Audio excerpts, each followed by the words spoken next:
ప్రపంచాన్ని మా నాన్న నాకు పరిచయం చేశాడు. ఇంత అందమైన ప్రపంచం నాది.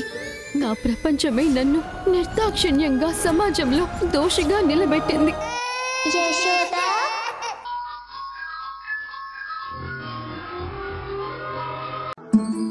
కాసేపు నీ ఒళ్ళు సేవిస్తానమ్మా. రండి, పడుకోండి.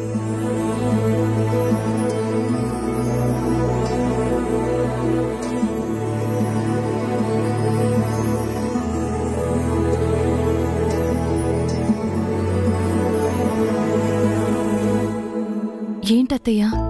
నువ్వు నా కోడలివి కాదు సింధు, ఈ ఇంటి దేవతవి.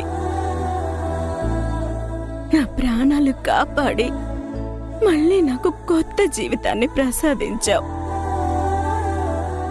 నీ ఒళ్ళో కాసేపు తల పెట్టుకొని ఇదిగో ఇలా సేద తీరితే నా మనసుకి ప్రశాంతంగా ఉంటుంది. అందుకే అమ్మా ఇలా.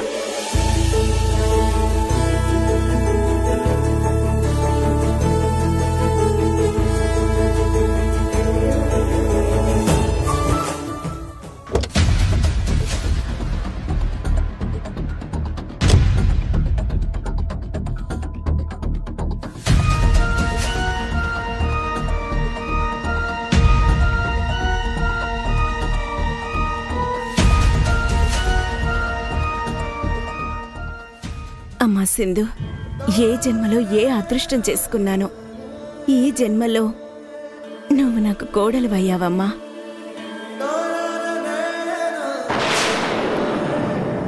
ఎన్నేళ్ళు నిన్ను దూరం చేసుకొని నేను ఏం కోల్పోయాను అన్నది నాకు ఇప్పుడు అర్థమవుతుంది.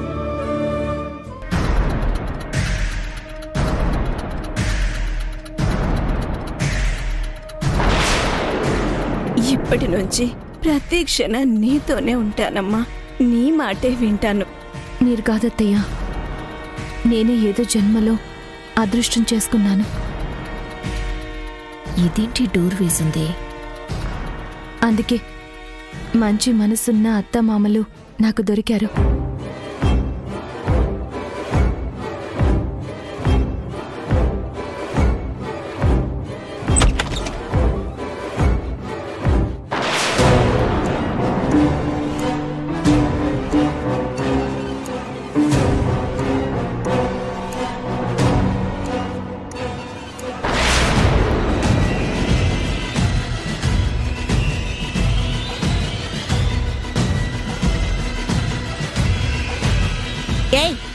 గట్టిగా వత్తవే, వత్తు. అలాగే అత్తయ్య.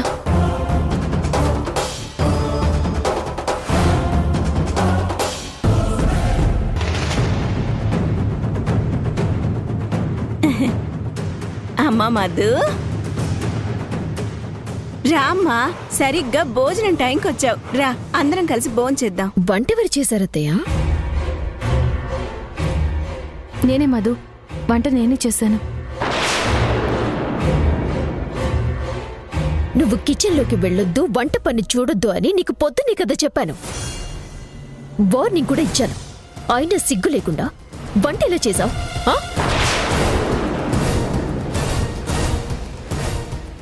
నీకు మాటల్లో చెప్తే అర్థం కాదా? అమ్మ మధు, ఇదిగో ఈ దరిద్రపు గొట్టు సింధుని వంట చేయమని నేనే చెప్పానమ్మా. మనం వంట చేసి పెడితే ఇది మహారాణిలో కూర్చుని తినాలా? అందుకే దీన్ని వంట మనిషిని చేశాను. అసలు వంటే కాదు, ఇంట్లో ప్రతి పని ఇక నుంచి ఇదే చెయ్యాలి. రోజు నా కాళ్ళు కూడా ఇదిగో ఇదే పట్టాలి. మనల్ని ఎంత బాధ పెట్టింది ఇది, అంతకంత ప్రతీకారం తీర్చుకోవాలమ్మా. అందుకే దీనికి ఈ శిక్ష వేశాను. ఎలా ఉంది నా పగ?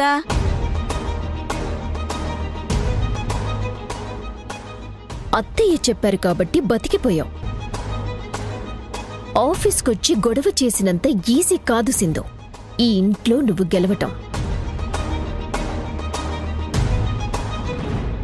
ఈ ఇల్లైనా ఆఫీస్ అయినా గెలుపు నాదే ఉంటుంది. మైండెడ్.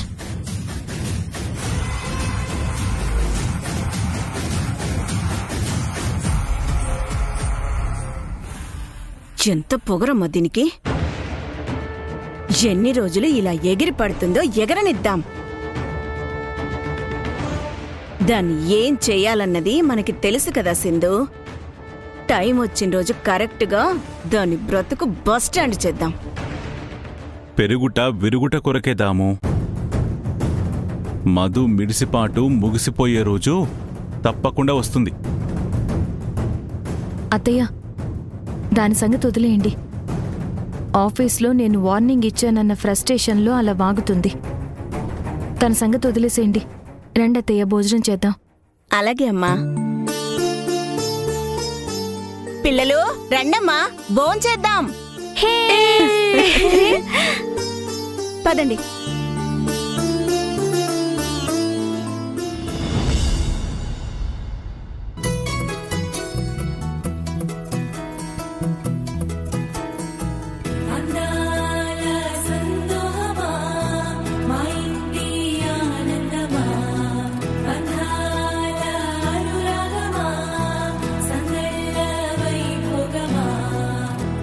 హృదయము పాడెను జీవన రాగం, మనసుని మీటెను అనురాగ తాళం.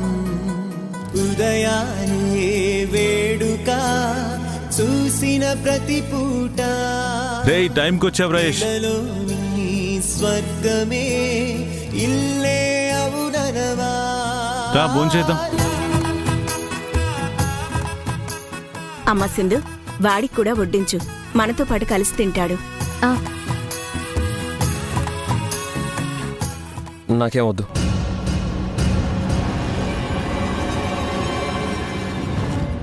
నాకు ఆకలిగా లేదు.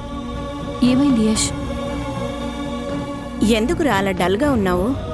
ఏం లేదమ్మా, జరగాల్సిన పనులేమి టైంకి జరగడం లేదు. పోస్ట్ పోన్ అవుతూ వస్తున్నాయి. ప్రాజెక్ట్ వర్క్ కూడా బాగా లేట్ అవుతుంది.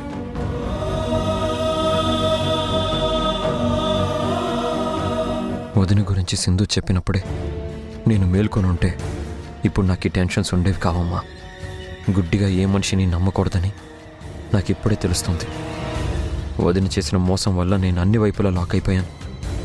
ఇప్పుడు నాకుంది ఒకటే దారి, డూ ఆర్ డై మాత్రమే. పరిస్థితులు చేయి జారేలోపు నేను జాగ్రత్త పడాలమ్మా. ఏదో ఒకటి చేసి నన్ను నమ్మి ఫ్లాట్స్ బుక్ చేసిన వాళ్ళకి నేను న్యాయం చేయాలి. అలా చేయకపోతే నేను బతుకున్నా వేస్టే. ఏమైందిరా? ఏం ఆలోచిస్తున్నావు? మాతో ఏమైనా చెప్పాలా? చెప్పే టైం ఎప్పుడో దాటిపోయింది నాన్న. ఇప్పుడు ఏదైనా సరే చేయడమే. ఏం మాట్లాడుతున్నావురా? ఏం లేదమ్మా, సమస్యలు మనకి చెప్పిరావు కదా. వచ్చిన తర్వాత అవి మన చుట్టూనే తిరుగుతూ ఉంటాయి. వాటి నుంచి బయటపడాలంతే. అలా జరగాలంటే తెగించి ముందుకు దూకి పరిష్కరించుకోవాలి. లేదంటే సమస్యల సుడిగుండంలో చిక్కుకొని మునిగిపోతాం. నేను బాగా టైర్డ్ అయిపోయానమ్మా, వెళ్ళి రెస్ట్ తీసుకుంటాను. మీరు భోంచేసేయండి, నన్ను డిస్టర్బ్ చేయకండి. చూస్తావేంటి చంద్ర? రే యష్, యష్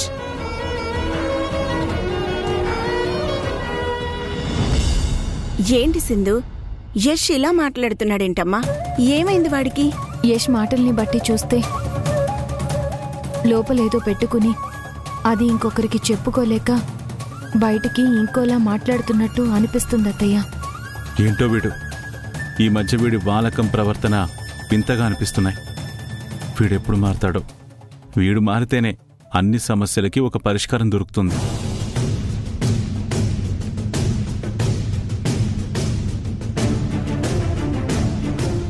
సరే, పిల్లలకి వడ్డించమ్మా.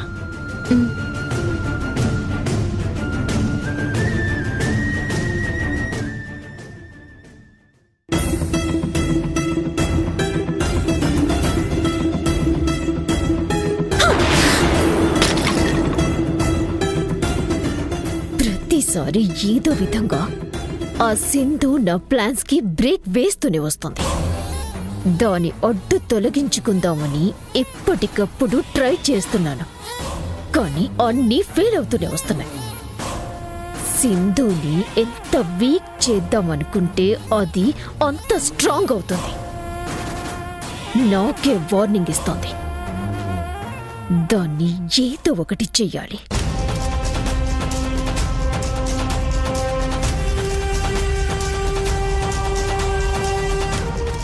మధు, నువ్వు ఇంత ఫ్రస్ట్రేట్ అయి టెన్షన్ పడుతున్నావంటే మళ్ళీ ఆ సింధు ఏదో ఒకటి చేసే ఉంటుంది. ఏమైంది మధు?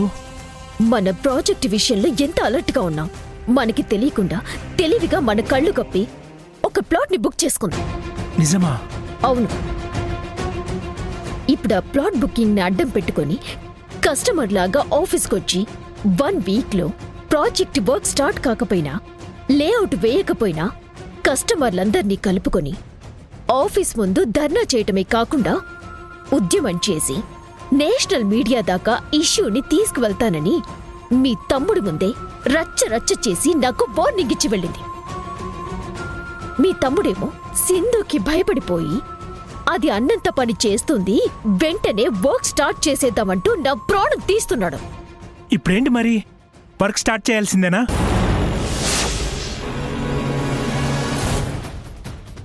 ఏంటి వర్క్ స్టార్ట్ చేసేది? అదే వినా అంత ఈజీ అనుకుంటున్నావా? వర్క్ స్టార్ట్ చేయాలి అంటే కోట్లు కావాలి. మన దగ్గర కస్టమర్స్ డబ్బులు ఉన్నాయి కదా మధు. ఆ డబ్బంతా హవాలా డీల్ కోసం ఒక ప్లేస్ లో సీక్రెట్ గా దాచాను. ఇప్పుడు ఆ మనీ బయటికి తీయటం అంటే అంత సేఫ్ కాదు. ఎలాగైనా ప్లాన్ చేసి వీళ్ళ అసలు నిజం బయటపెట్టి వీళ్ళంతు చూడాలి. బట్ ఇప్పుడు మాత్రం కామ్గా ఉండాలి, వేరే ఆప్షన్ లేదు. ఆ డబ్బున్న ప్లేస్ కూడా ఎవ్వరికీ తెలీదు. కంపెనీ అకౌంట్లో కూడా డబ్బు లేదు. మరి ఇప్పుడు ఏం చేద్దాం అనుకుంటున్నావు? అది నాకు అర్థం కావడం లేదు. సింధు సీన్ని రివర్స్ చేసింది.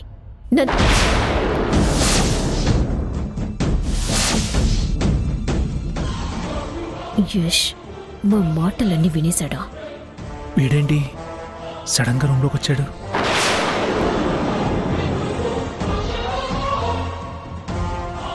యష్, ఎంతసేపిందిరా వచ్చి? జస్ట్ ఇప్పుడే వచ్చాను అన్నయ్య. వదినా, అన్నయ్య ఏదో అంటున్నాడు, నాకు అర్థం కావట్లేదు. దేని గురించి?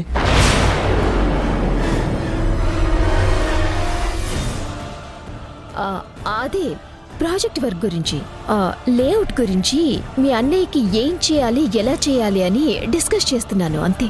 నేను ఆ విషయమే మీతో మాట్లాడదామని వచ్చాను. అస్సలు లేట్ చేయకండి. ఆ సింధు సంగతి మీకు తెలీదు. తను టార్గెట్ ఫిక్స్ చేసిందంటే అది రీచ్ అయ్యే వరకు తను నిద్రపోదు, మనల్ని నిద్రపోనివ్వదు. సింధు అన్నంత పని చేస్తే మనకే ప్రాబ్లం అవుతుంది. అందుకే వర్క్ లేఅవుట్ త్వరగా స్టార్ట్ చేయండి, మనకే మంచిది. అలాగే మరిది గారు చెప్పారు కదా, నేను చూసుకుంటాను. వదినా, నెగ్లెక్ట్ చేయకండి. సింధుని అసలు లైట్గా తీసుకోకండి. సీరియస్గా తీసుకుంటేనే మనకే సమస్య రాదు. అలాగే మరిది గారు, వస్తాను.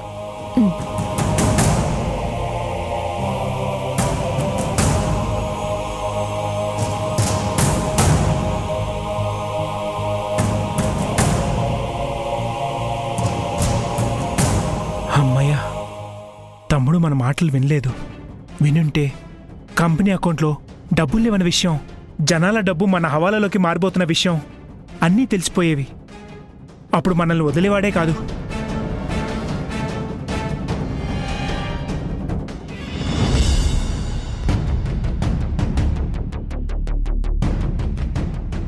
ఎక్కువగా ఆలోచించుకోదినా. ఇప్పుడు నీకు వేరే దారి లేదు. ఖచ్చితంగా నువ్వు దాచిన డబ్బు బయటికి తీసి తీరాల్సిందే. తీసే వరకు నేను నిన్ను వదలను.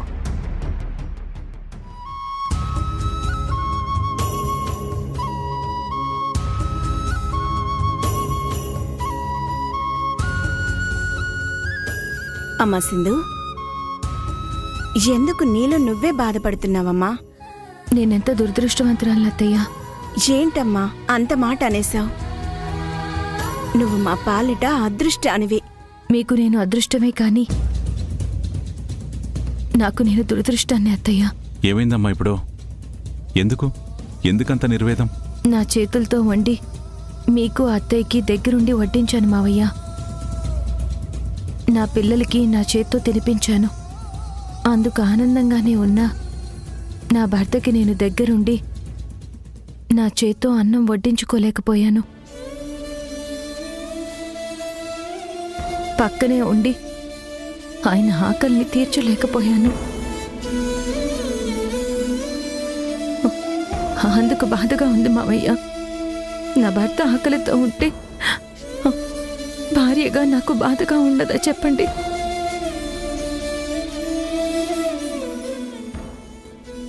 నిజమేనమ్మా. మా అందరి కోసం ఇంత చేస్తున్న నువ్వు నీ భర్తతో కలిసి భోజనం చేయలేకపోవడం సరైంది కాదు. వాడి దగ్గరుండి తనలో ఉన్న ఆకలిని తీర్చలేకపోవడం నిజంగానే మాకు చాలా బాధగా ఉందమ్మా. మనందరం కలిసి ఉంటున్నాం, నువ్వు మాత్రం నీ భర్తతో కలవలేకపోతున్నావు. అదే మాకు లోటుగా ఉందమ్మా. నా భర్తతో కలిసి ఉండే ప్రాప్తం నాకు లేదు మావయ్య. నా పిల్లల్ని నాకు దగ్గర చేసి ఆ దేవుడు నాకు సగం సంతోషాన్నే ఇచ్చాడు.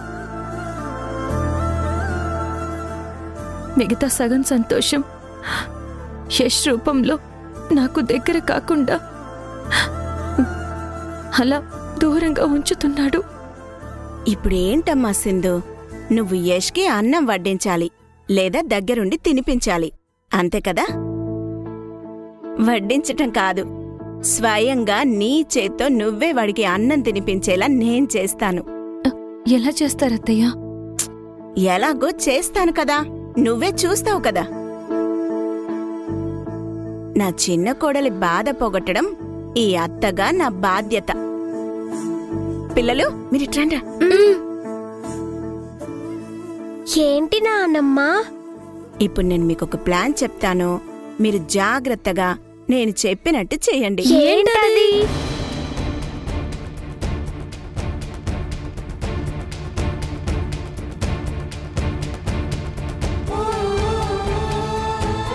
అర్థమైంది కదా పిల్లలు? నేను చెప్పినట్టు చేయండి. సూపర్ నానమ్మా, నీ ప్లాన్ అదిరిపోయింది అసలా. రిషి మనం వెళ్దాం పద. పిల్లలకి ఏం చెప్పి పంపించారత్తయ్య? కాసేపు వెయిట్ చేయమ్మా. కన్నీళ్లు కారిన నీ కళ్ళల్లో నుంచి సంతోషం బయటకొస్తుంది. ఈ అత్తగా నేను చెప్తున్నాను చూడు.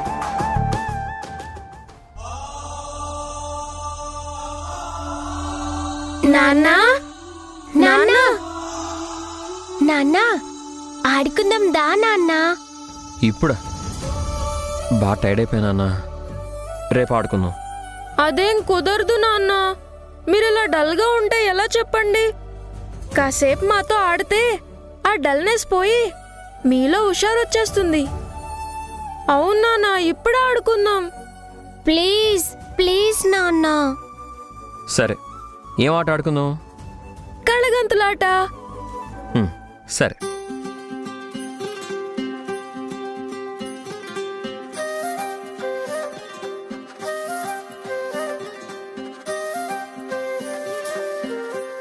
రండి త్వరగా వెళ్దాం. ఎక్కడికి రా? పదండి చెప్తాం. సరే.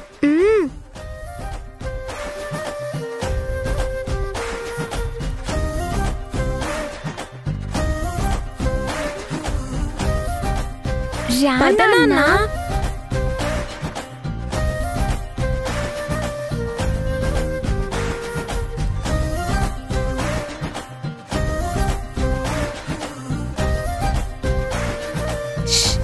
సింధు ఇలా రా. రానా?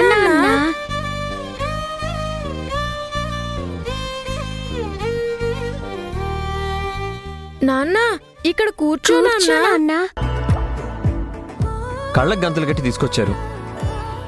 ఇంతకీ మనం ఆడబోయే ఆట ఏంటో చెప్పనే లేదు. చెప్తాం నాన్న, ఇదొక వెరైటీ ఆట. వెరైటీ ఆట ఏంటిది? ఇప్పుడు నేను శశి, నానమ్మ తాతయ్య కలిపి అన్నం కలిపి అందరం నీకు తలా ముద్ద పెడతాం నాన్న.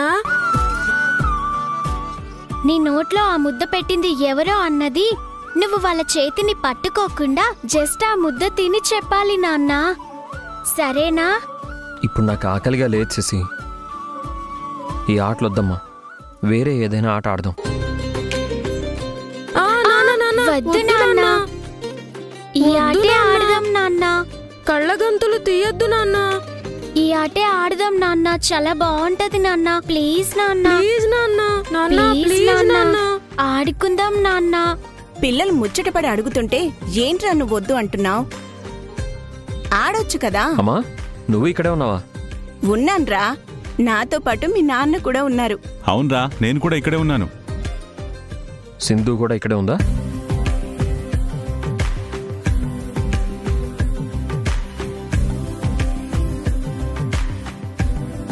లేదురా, తను వంటగదిలో ఏదో పనిలో ఉందిరా.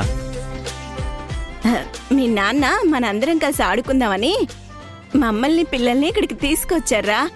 మేమే ఉన్నాం, ఇక్కడ ఎవరూ లేరు. అవునన్నా, ఏం స్టార్ట్ చేద్దామా? సరే సరే, స్టార్ట్ చేద్దాం. చేయండి. ఓకే.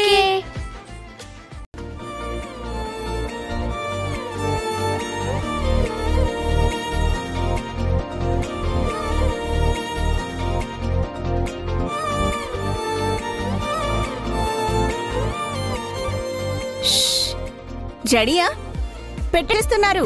పెట్టండమ్మా, పెట్టండి.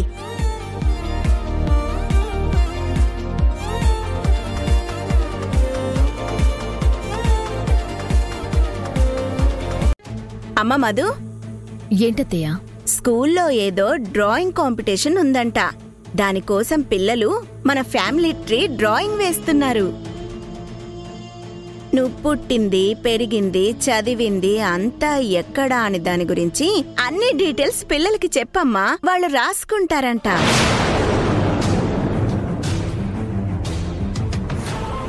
కనీసం నీ పెళ్ళానికి గార్డియన్ అనేవాళ్ళు ఎవరో ఒకరు ఉండే ఉంటారు కదా. వాళ్ళు ఎవరో, అనాథాశ్రమంలో ఎవరు జాయిన్ చేయించారో ఆ వివరాలు చెప్పమను.